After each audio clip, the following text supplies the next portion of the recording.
Good morning, children.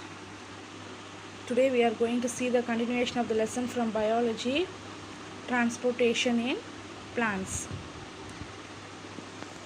We already learnt that the roots of the plant absorb water and dissolved minerals from the soil using three ways. What are the three ways? Yes, diffusion, osmosis, and active transport. What is osmosis? Yes, the roots, with help of the root hair, absorbs the water from the soil using the process of osmosis. In this process, the water from the soils moves across the semi-permeable membranes of the root hair from the higher concentration to the less concentrated area. And what is diffusion? Plants used to absorb the dissolved minerals which is present in the soil through their root by the process of diffusion. Diffusion is a process in which the substance moves from an area of higher concentration to an area of lower concentration until they are evenly distributed in all parts of the plants. And what is active transport method? Yes, in this process the minerals enter the root even if their concentration is higher inside the root than in the soil, and we call this process as active transport. There are some carrier proteins which are present in the plasma membrane are used to do this active transport process. Now we are going to see about what is transpiration. Plants absorb water from the soil. We all know that. Plants use water for photosynthesis and for other biochemical activities.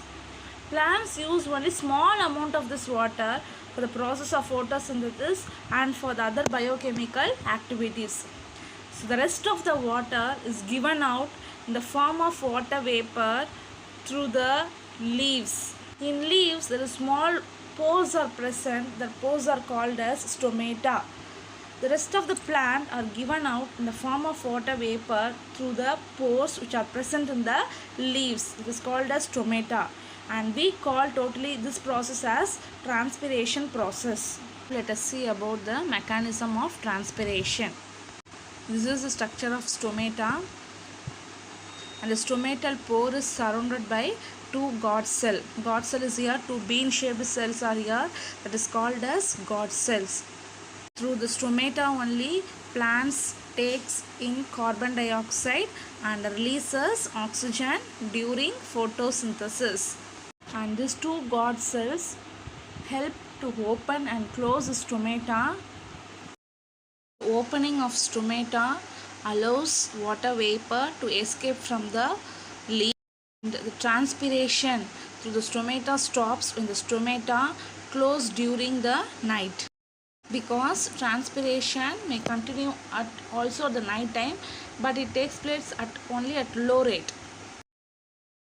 So through this stomatal pore only transpiration process, guard cells are opened, it let the water in the form of water vapor.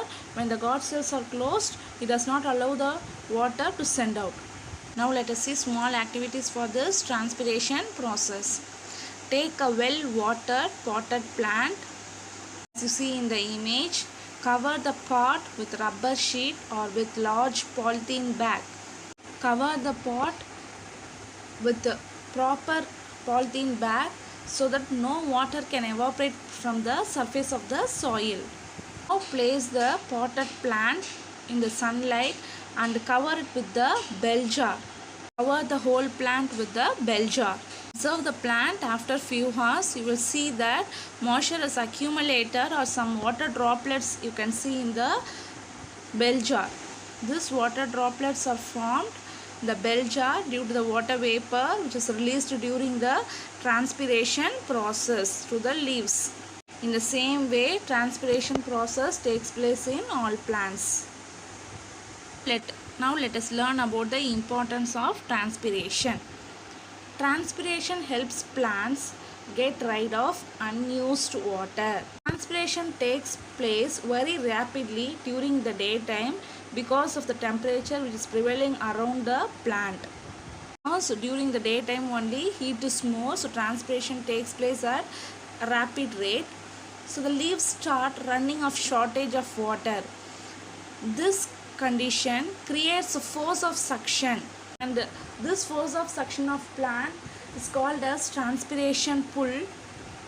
Due to rapid transpiration during the daytime, plants need water, so plants take up water from the xylem, which means from the xylem of the root and or from the xylem of the stem, and it transport to leaves. By doing so, the roots are left with less water than the surrounding soil, and this makes the root to absorb the water from the soil. The upward movement of water and minerals is called as ascent of sap. So the absorption of water from the soil to root has takes place due to the process of transpiration. Transpiration also used to distribute water and minerals throughout the plant body. It also helps to cool the plant body as lot of heat is taken up in converting the water into water vapor. These are the importance of transpiration. Let us see what are the factors which affects the transpiration process. The factors that which affects the transpiration are the availability of light and soil, water, humidity and the temperature of the atmosphere. Let us see about this in detail. Light is the most important factor that affects transpiration because light is very essential for the opening of the stomata, because transpiration occurs more rapid at during daytime only, because transpiration takes place at faster rate only during the daytime when the stomata are open. Example, the rate of transpiration is higher on sunny days than on cloudy days. Depending on the intensity of light, the transpiration will take place in plants. The availability of water in the soil also affects the transpiration. If plant cannot absorb enough water from the soil, this will reduce the transpiration process, because if the plant cannot absorb enough water from the soil, this will close the stomata, that will reduce the transpiration. And the rate of transpiration is also influenced by the moisture content or humidity which is present in the atmosphere. And the temperature of the atmosphere also affects the transpiration, because increase in the temperature increase the rate of transpiration. This is because the water evaporates faster at higher temperature than at lower temperature. In fact, a hot and dry climate, the transpiration process is very high. So the temperature of the atmosphere affects the transpiration process.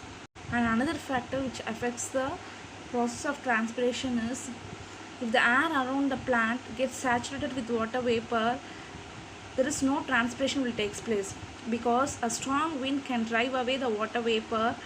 This will affect the process of transpiration. So these are the some of the factors which affects the transpiration. Thank you children. We'll see the remaining in the next class.